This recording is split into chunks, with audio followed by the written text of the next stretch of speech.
Tiga. Ini kita simpan. Yas, kamu lagi baca apa ya? Aku lagi baca novel Jo, tapi aku bingung ini tuh novel fiksi atau non fiksi ya? Kira-kira apa? Nah, untuk menjawab pertanyaan tersebut, ayo kita simak penjelasan berikut ini. Bab 4, dunia pengarang dalam sebuah novel. Sebelum kami menjelaskan perihal ini lebih dalam lagi, izinkan kami untuk memperkenalkan diri kami masing-masing. Perkenalkan, kami dari kelompok 3 yang terdiri dari 7 orang.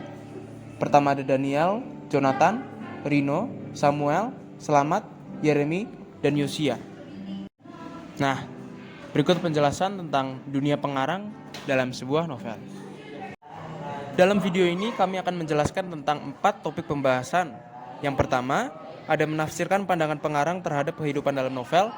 Yang kedua, ada menyajikan interpretasi pandangan pengarang terhadap kehidupan novel. Yang ketiga, menganalisis isi dan kebahasaan novel. Dan yang keempat, merancang novel dan novelet.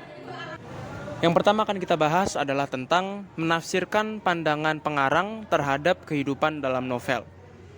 Sebelum kita mencoba untuk menafsirkan suatu novel, kita perlu tahu pengertian dari novel terlebih dahulu.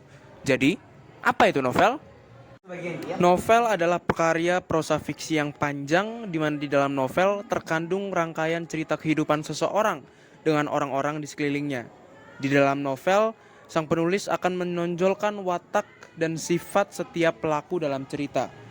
Setelah kita tahu pengertian dari novel, kita akan mempelajari tentang ciri-ciri novel untuk membantu kita mengidentifikasi karya tulisan yang termasuk novel atau mana yang tidak. Berikut ciri-ciri dari novel. Yang pertama, novel ditulis dengan narasi dan didukung dengan deskripsi untuk menggambarkan suasana dalam cerita novel tersebut. Kedua, novel memiliki alur yang kompleks dan pada umumnya jumlah halaman novel minimal 100 halaman dan jumlah kata melebihi dari 10.000 kata. Selanjutnya, kita akan mempelajari beberapa jenis novel yang akan membantu kita untuk mengidentifikasi novel jenis apa yang kita tafsir. Yang pertama, berdasarkan kejadian nyata atau tidak nyata. A. Novel fiksi. B. Non-fiksi. Yang kedua, berdasarkan genre cerita. A. Novel romantis. B. Novel horor. C. Novel misteri. D. Novel komedi. Yang ketiga, berdasarkan isi dan tokoh. Yang A. Novel teen lee, kisah cerita remaja. Yang B. Novel chick lee, kisah seorang perempuan muda yang menghadapi berbagai masalah. Nah, setelah kita mengerti apa itu novel, ciri-ciri novel, dan apa saja jenis dari novel, kita akan mempelajari bagaimana menafsirkan suatu novel. Dalam menafsirkan suatu novel, kita perlu memasukkan pesan pengarang, kalimat konotasi, kaitan fakta dengan kehidupan yang ada, dan menemukan nilai-nilai kehidupan yang disampaikan penulis novel. Berikut langkah-langkah untuk menafsirkan suatu novel. Yang pertama, membaca novel dengan seksama. Yang kedua, menentukan nilai-nilai kehidupan. Yang ketiga, menafsirkan pandangan pengarang terhadap nilai-nilai itu. Menafsirkan novel. Yang harus kita identifikasikan dalam novel adalah beberapa nilai kehidupan yang terdapat dalam novel seperti berikut. 1. Nilai sosial adalah nilai yang dilihat dari sudut pandang hubungan dengan manusia atau masyarakat. 2. Nilai agama adalah nilai yang dilihat dari sudut pandang seseorang berdasarkan hubungannya dengan Tuhan. 3. Nilai moral adalah nilai yang dilihat dari sudut pandang kepribadian atau sikap seseorang dalam menyikapi satu masalah. 4. Nilai budaya adalah nilai yang dilihat dari sudut pandang kebiasaan atau adat istiadat atau kepercayaan. Kedua, kita akan mendiskusikan tentang menyajikan interpretasi pandangan pengarang terhadap kehidupan novel. Menginterpretasi terhadap pandangan pengarang adalah memberi kesan kepada pandangan pengarang baik berupa apresiasi maupun berupa kritik. Berikut langkah-langkah yang perlu diterapkan saat ingin menginterpretasi pandangan pengarang. Pertama, membaca isi novel secara mendalam. Kedua, menginterpretasi pandangan pengarang terhadap kehidupan dalam novel.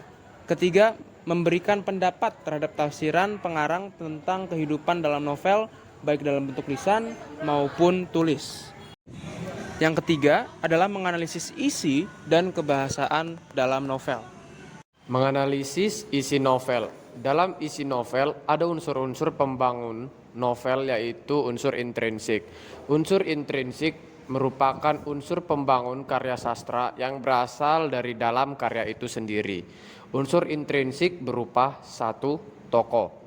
Tokoh rekaan dalam sebuah karya fiksi dapat dibedakan menjadi beberapa jenis yang didasarkan pada sudut pandang dan tinjauan seperti tokoh utama, tokoh protagonis, tokoh berkembang, dan tokoh tipikal.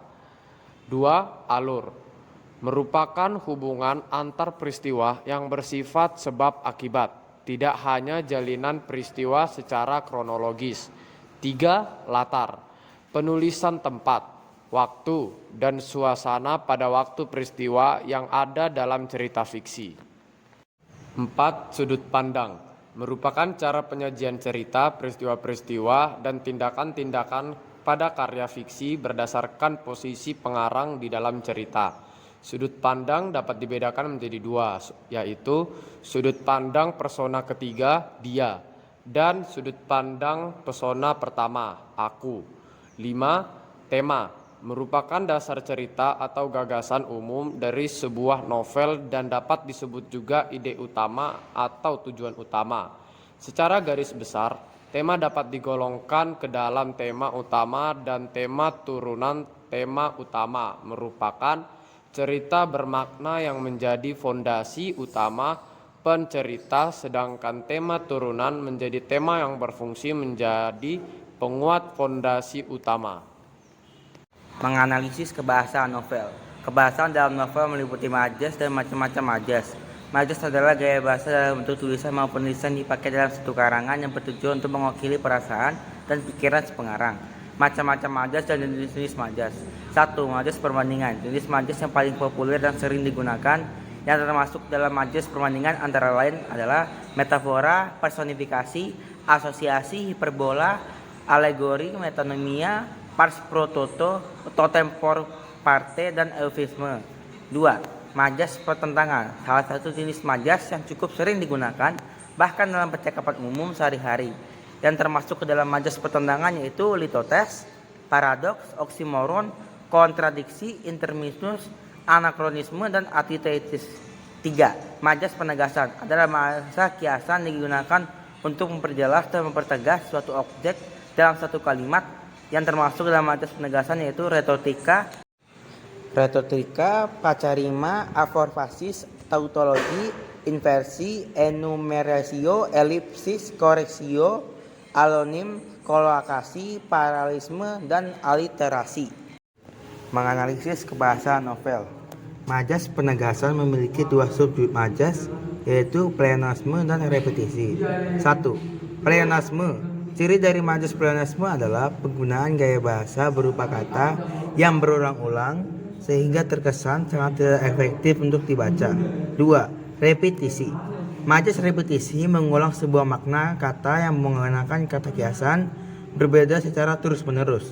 3. Majas sindiran. Kata kiasan yang digunakan untuk menyindir sebuah objek kalimat secara halus dan tersirat. Selanjutnya, 5 macam majas yang sering digunakan. Yang pertama, majas personifikasi. Majas yang menggunakan kata-kata yang menggambarkan sifat manusia pada sebuah benda mati. Kedua, majas asosiasi. Gaya bahasa yang menggunakan ungkapan untuk menunjukkan hubungan satu hal dengan hal yang lain yang dianggap sama atau serupa.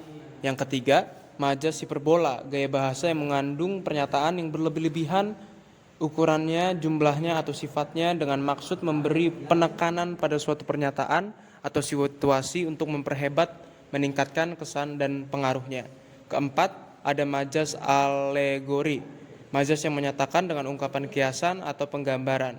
Yang kelima, majas metafora, gaya bahasa yang menggunakan kata atau kelompok berupa kalimat untuk mengacu terhadap suatu objek tertentu tetapi tidak dengan arti yang sebenarnya. Selanjutnya, kita akan mendiskusikan tentang merancang novel dan novelet. Merancang novel dan novelet. Rancangan novel atau novelet yang akan kita rancang bertema kebaikan hati. Tokoh dalam novel atau novelet adalah Ella yang baik hati dan Paman yang penyayang. Alur novel atau novelet ini adalah alur maju, Judul dari novel atau novelet tersebut adalah Permohonan Ella. Alur cerita novel atau novelet adalah sebagai berikut. Pertama ada orientasi. Ella adalah seorang gadis yatim piatu. Dia tinggal bersama paman yang sedang sakit-sakitan karena kelelahan mencari uang.